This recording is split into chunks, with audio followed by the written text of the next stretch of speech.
Coronavirus.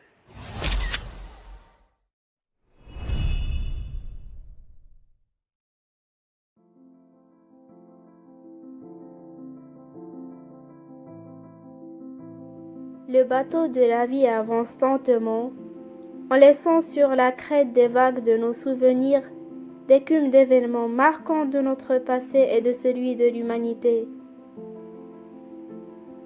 Parfois, nous devenons incapables de manœuvrer le gouvernail de notre bateau, et c'est le destin qui prend notre place. Quelques mois avant, nous menions une vie tranquille qui nous comblait de bonheur.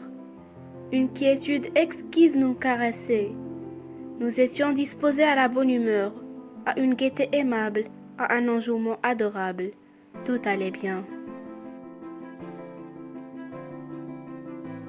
Mais maintenant, l'élément perturbateur de notre récit a changé l'ordre normal et a créé de nombreuses péripéties.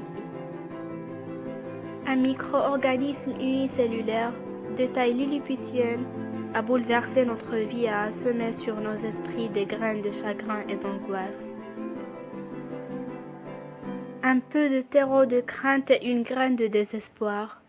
Il n'en faut pas davantage pour assister au miracle de la germination de la plante d'effondrement dans un cœur tellement accablé.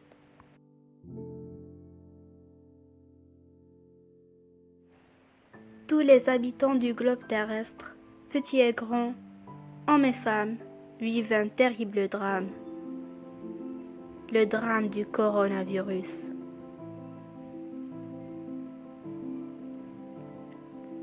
Oh mon Dieu, son nom me met dans un état d'abattement extrême. Depuis plus d'un mois, l'écho d'une voix prononçant ce nom a commencé à résonner tellement dans mes oreilles que j'ai pensé vivre un cauchemar. Une peur bleue continue à me nouer la gorge et de fortes émotions confuses versent sur mon cœur un poison violent. Toutefois, j'essaie de me rafraîchir l'esprit en me souvenant du proverbe qui dit «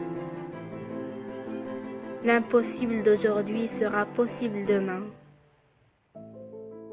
Je suis sûre et certaine qu'un jour viendra où nous vivrons comme avant. Pourtant, il faut que nous soyons les vainqueurs de cette guerre contre le coronavirus Covid-19. Oui, c'est sûr, parce que ce sont toujours les puissants qui gagnent l'épreuve. Nous sommes capables de livrer combat contre ce petit agent pathogène. Brandissons notre épée d'espoir et munissons-nous de notre bouclier de patience et de notre arme de constance. Rien n'est impossible. Cette soif de gagner l'épreuve nous fait avancer dans le blizzard de l'échec, délaissant perplexité et effroi, à dessein de trouver une issue, une fenêtre qui donne sur de nouveaux horizons au paysage fabuleux. Le vendredi 13 mars 2020. À 18h, j'étais sortie de l'école. J'étais contrainte d'aller à pied vu que mes parents étaient au travail tous les deux.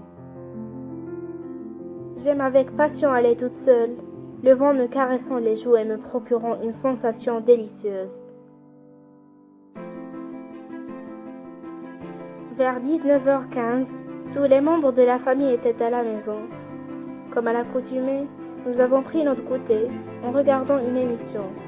Ensuite, je me suis dépêchée pour aller faire quelques devoirs, étant donné que j'en avais moult. Et après un certain temps, ma famille et moi nous sommes de nouveau réunis pour découvrir les dernières actualités du jour. Je ne m'attendais guère à quelque chose de spécial.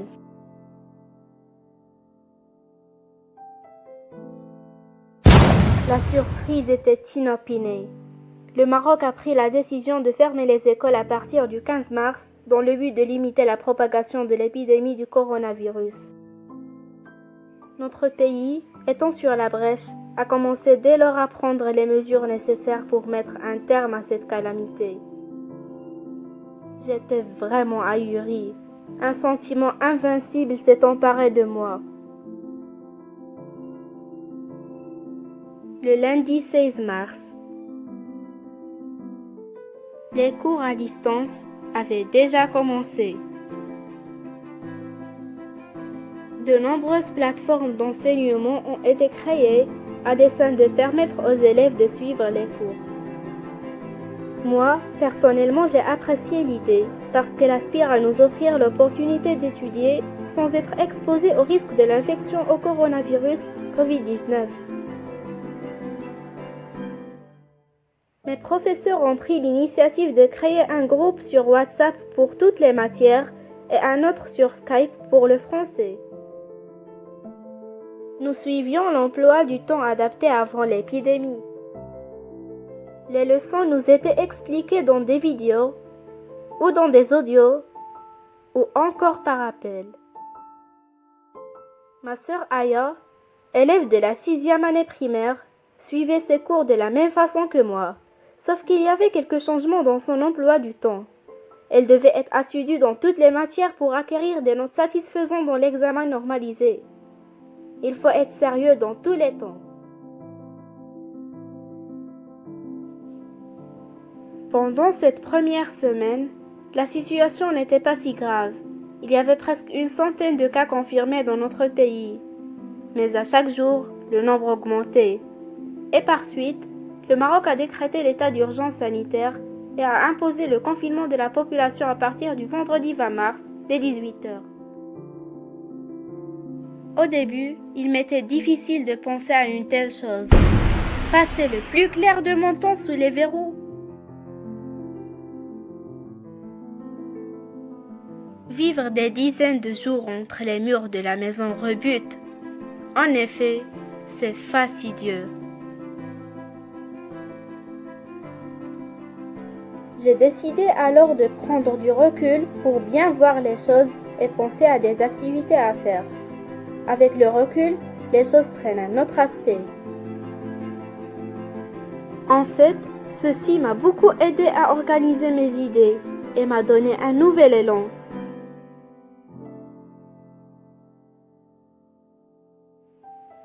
Par conséquent, j'ai résolu de profiter du confinement pour faire tout ce que j'avais remis à plus tard.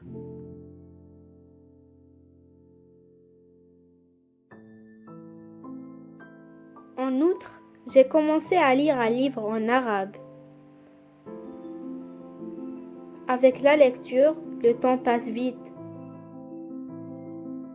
En sus de plusieurs activités, j'avais la visée d'écrire quelque chose concernant cette période consternante. Et c'est ça le résultat final. Quant à ma sœur, elle a préféré dessiner des portraits de visages humains et des personnages de dessins animés. Similaire à mon père, elle a un penchant pour l'art de la peinture. Il y a moult de choses à faire dans la maison pour éviter de péter les plombs et de s'ennuyer à périr. Il est obligatoire de se conformer à l'isolement sanitaire pour protéger sa patrie. Après quelques jours, le nombre de cas confirmés dans notre pays a atteint des centaines. La situation est devenue très compliquée. Plusieurs vidéos publiées sur les réseaux sociaux montrent que parmi ces cas-là, il y a de petits enfants, innocents, sans oublier les personnes âgées qui risquent de perdre le seul fil qui les attache à la vie. Que c'est désolant. À cause de la pandémie du coronavirus, les cœurs sont blessés et les tréfonds émotionnels sont touchés. Les yeux versent des larmes de langueur et les esprits nagent dans la mer de ses pleurs. La joie et la quiétude sont en train de fondre, analogue à une bougie entourée de ténèbres, une bougie qui était si éclatante et tellement belle.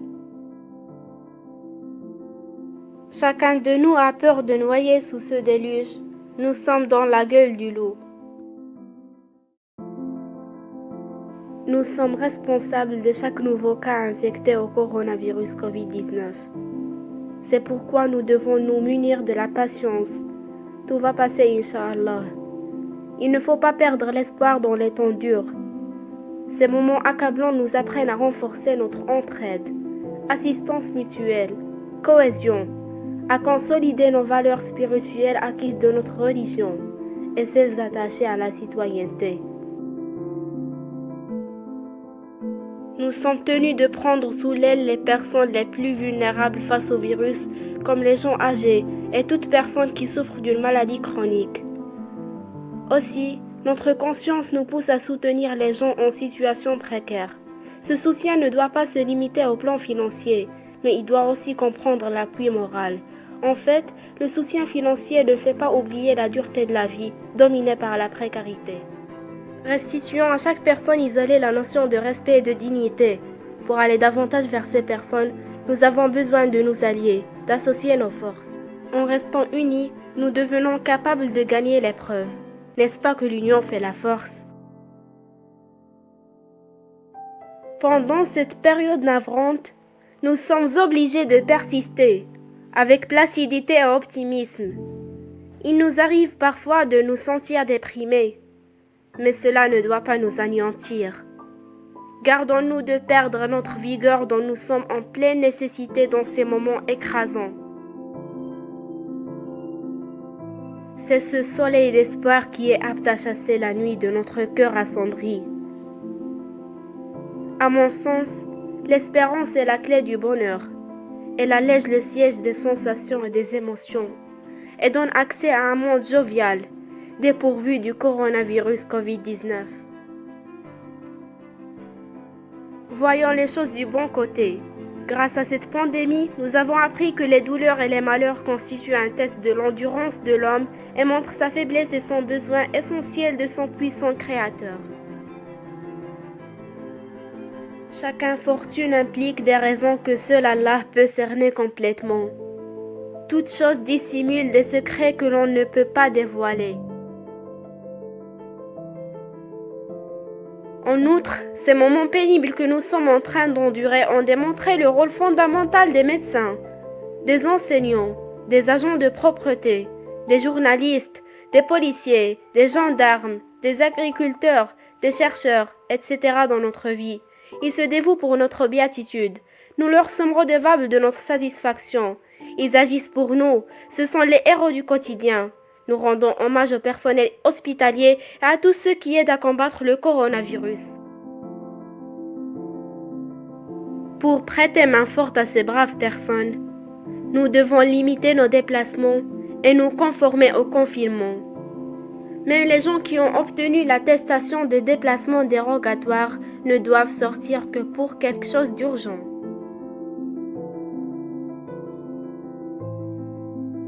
Sans ces personnes, nous risquons de perdre nos chers. Confrontés au coronavirus, ils travaillent dur pendant de longues heures, éloignés de leur famille pour de nombreux jours. Leur cœur pleure mais leur visage sourit. Leur regard reflète l'espoir et leurs paroles consolent. Le terme coronavirus est maintenant sur toutes les lèvres. La majorité des émissions et des interviews parlent de cette épidémie qui bat son plein dans le monde entier. Il me semble même d'être dans un nouvel univers. À chaque fois que je prends le téléphone pour naviguer sur le web, je deviens choquée. Cela me fait demeurer dans une confusion d'idées, plus affligeante l'une que l'autre. Même les pays les plus développés n'ont pas pu mettre cette pandémie en déroute. De nombreuses voix dans la communauté médicale s'alarment aujourd'hui de sa dangerosité. Le cercle s'élargit peu à peu. Les spécialistes s'accordent sur le fait que chaque malade du Covid-19 infecte entre 2 et 3 personnes si aucune mesure n'est prise pour combattre l'épidémie. Chacun de nous est susceptible de porter le virus. Le nombre de cas confirmés dans notre pays ne cesse d'augmenter. Le Maroc a franchi le seuil de 1000 cas contaminés par le virus le dimanche 5 avril. Dans ce jour-là, le bilan de cas d'infection au Covid-19 a porté le nombre total à 1021. L'épidémie se propage vite, mais la peur se propage encore plus vite qu'elle. Le monde plaint son inquiétude. La vie se tourmente. L'économie agonise et l'industrie l'assiste, fondant en larmes. La nostalgie suffoque les personnes éloignées de leur famille. Les hôpitaux s'égosillent. Les cœurs brûlent, dispersant des étincelles d'amertume. Pourtant, les esprits brillent grâce à la lumière de l'espoir. Le jardin de notre cœur attend le printemps avec impatience, parce que toujours après la tempête arrive le beau temps. Les fleurs apparaissent après la pluie. Avec le confinement, les déplacements ont diminué, ce qui a entraîné la réduction des émissions des gaz toxiques dans l'air. Et par la suite, la qualité de l'air s'est améliorée. Aussi, les paysages naturels ont retrouvé leur liberté. Plus de balades, plus de pique-niques. Les fleurs jouissent d'un bonheur singulier. Personne ne les coupera. Ces damoiselles dansent dans le vent, en propageant des parfums envoûtants. Et les pollinisateurs voltigent au-dessus d'elles, récoltant le pollen et le nectar. Les fleurs sont fières d'orner la nature avec leurs couleurs resplendissantes. Quant à l'herbe, il est très enjoué puisque personne ne s'y assiera. Les feuilles d'arbres émettent un doux bruissement, très léger. Personne ne les privera de leur famille. Le murmure des ruisseaux et des rivières ajoute au chant magique de la forêt un rythme ensorcelant. Le soleil diffuse ses rayons dorés pour embellir les paysages. La nature ressemble maintenant à une dame dont émane un charme infini. Durant cette période accablante, je me souviens toujours des sorties que nous faisions au printemps. Ah, nous en sommes privés maintenant. J'ai gardé de ces excursions un amour de la terre, des rivières, des arbres, des oiseaux, du vent, des fleurs de pissenlit. J'avais une certaine tendance à souffler sur les aigrettes pour voir les sakènes à plumes qui s'envolaient au vent de manière inédite dans la nature. Que c'est merveilleux. Ce confinement m'a appris que la liberté est un don inestimable. Sans elle, la vie a un goût amer. Quand on sort dehors, on trouve moult de choses qui allègent le cœur. Nous y trouvons la vie. Nous y faisons face à nos soucis. Nous y rencontrons les gens. Le mardi 7 avril, le Maroc a imposé le port des masques de protection vu que le nombre des cas infectés au Covid-19 est devenu plus considérable. Notre pays est sur la bonne voie parce qu'il fournit aux citoyens des gants, des masques, du liquide pour les mains et parce qu'il pulvérise du désinfectant sur des villes entières. Pour assurer un plein succès, les bavettes sont distribuées aux épiceries et aux grandes surfaces au prix de 0,8 dirhams l'unité. Toutes les mesures prises dans le Maroc pour limiter la propagation de l'épidémie du Covid-19 étaient bien mises en pratique. Ceci prouve que les Marocains sont solidaires. Nous sommes capables de vaincre n'importe quel malheur. Toujours, l'arbre dépourvu de ses feuilles perd son charme. Aussi, le peuple dépourvu de ses valeurs de solidarité perd sa vigueur. Le monde est devenu étrange. Le matin, quand je me dirige vers la fenêtre pour prendre de l'air frais, mon regard tombe sur le même tableau, un tableau dessiné par le destin, coloré par les couleurs de la peur, encadré par les barres de la prison du confinement. C'est comme s'il représente l'univers vénusien, extraordinaire, étonnant par sa bizarrerie et son originalité. Les gens sont similaires à des extraterrestres, en portant les bavettes. Mais le plus terrible encore, c'est que les couleurs de la joie issues du sourire des enfants manquent dans ce tableau. Ces anges sont emprisonnés dans la maison, ne sachant ni que dire, ni que faire. L'affliction dépare les quartiers et laisse des taches noirâtres sur ce tableau où la joie est enchaînée par les fers, analogue à un forçat. Les rues sont tellement désertes que les chiens et les chats croient qu'ils sont seuls sur ce globe terrestre, surtout après 18 heures. Un silence venimeux tue l'ambiance qui régnait dans les villes marocaines. L'atmosphère gaie, pleine d'entrain qui caractérisait notre pays, se désagrège jour après jour. Les cœurs sombrent dans la tristesse et les cerveaux s'écroulent dans des pensées douloureuses et poignantes. Peu à peu, et sans qu'on s'en rende compte, le chagrin nous asphyxie et le déplaisir nous anéantit. Tout plaisir a calanché. Chacun de nous est enfermé dans son domicile comme une tortue blottie sous sa carapace. Sortir dehors pour se divertir est devenu une grande aventure. C'est un défi vraiment grandissime.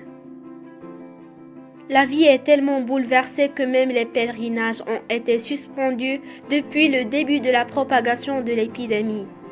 L'un des 5 piliers de l'islam est annulé. Les images saisissantes de l'esplanade de la Kaaba vide ont fait le tour du monde. Le 20 avril 2020.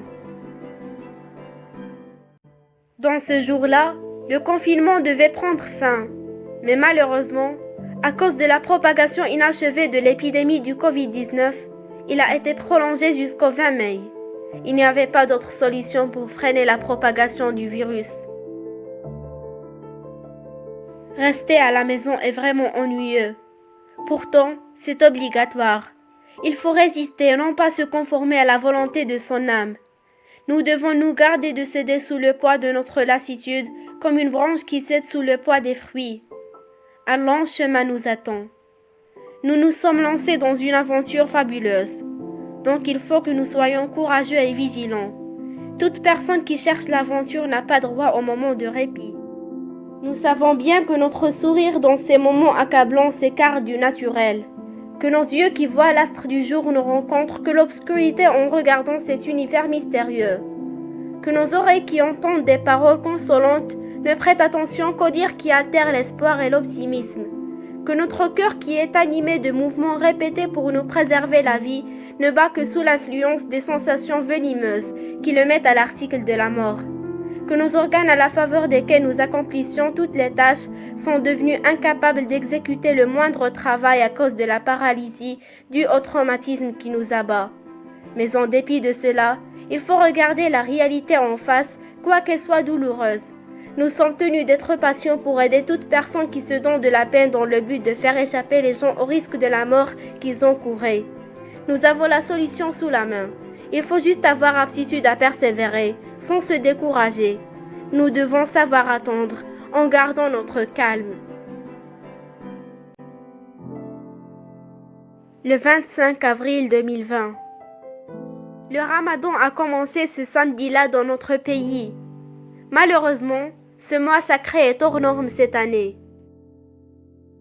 À travers le monde musulman, le mois du Ramadan est un temps de prière, d'empathie envers les plus pauvres, mais aussi de rassemblement familial.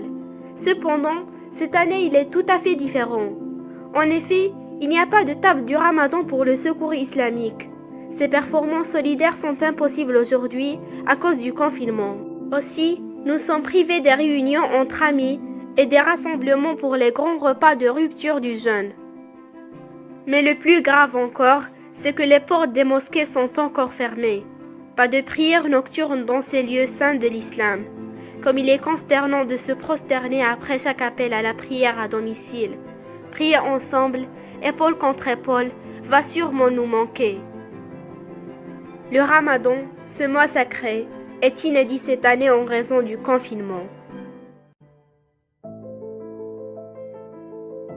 Dans notre pays, il était interdit de se déplacer dès ce jour-là, entre 19h et 5h, à dessein de renforcer les mesures de l'état d'urgence sanitaire durant ce mois sacré.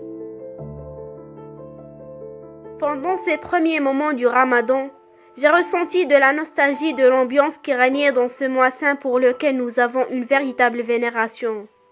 Le soleil de l'islam brille au plus profond de notre cœur, mais il brille davantage quand ce mois béni de spiritualité arrive. Nous en profitons chaque année pour pratiquer les actes de dévotion islamique et pour développer nos sentiments religieux. Aussi cette année, nous devons humer son parfum, malgré tout. Une voix nous appelle à serrer les rangs pour faire face à notre ennemi, le coronavirus. Le 27 avril 2020. C'était le 3e jour du Ramadan de l'année 1441 de l'Hégire. Ce jour-là, Le ministère de l'Éducation nationale a annoncé la programmation des vacances scolaires du 27 avril au 3 mai, dans le but de permettre aux élèves de trouver leur second souffle. J'ai beaucoup apprécié cette décision parce que vraiment, nous avions besoin de nous reposer un peu et de changer de routine. Mais en même temps, il était nécessaire de faire quelque chose de positif dont on peut tirer avantage pendant ces événements chaotiques. Il faut occuper son temps de manière utile. Par exemple, en apprenant un nouveau hobby. Aussi, réviser ses leçons est une chose cruciale que nous ne devons pas oublier. Les jours se sont succédés ainsi, enfermant les mêmes sensations. Tous les élèves attendaient impatiemment la décision portant sur les dates des examens et d'ouverture des écoles. Ce moment attendu était le mardi 12 mai. Le ministre de l'Éducation nationale a annoncé que le retour aux écoles ne se fera pas avant le mois de septembre 2020. Et en ce qui concerne les examens, il a affirmé que seuls ceux des premières et deuxièmes années du baccalauréat seront organisés. Et les sujets des examens ne porteront que sur les cours présentiels jusqu'au 14 mars 2020. C'est une très bonne décision. Elle était approuvée par tous. Notre bateau est encore en train de naviguer sur un océan très agité à cause de cette tempête qui engloutit le monde entier. Tout est obscur. Seul ce coin où chancelle la flamme de la bougie d'espoir qui abat le monstre de l'obscurité. Et ce vent qui souffle violemment, arrachant tout et ramenant tout à lui, ne va jamais l'éteindre. Elle restera inébranlable. Quant à nous, nous demeurons patients et vaillants. Malgré tout, quoi qu'il arrive. L'impossible d'aujourd'hui sera possible demain.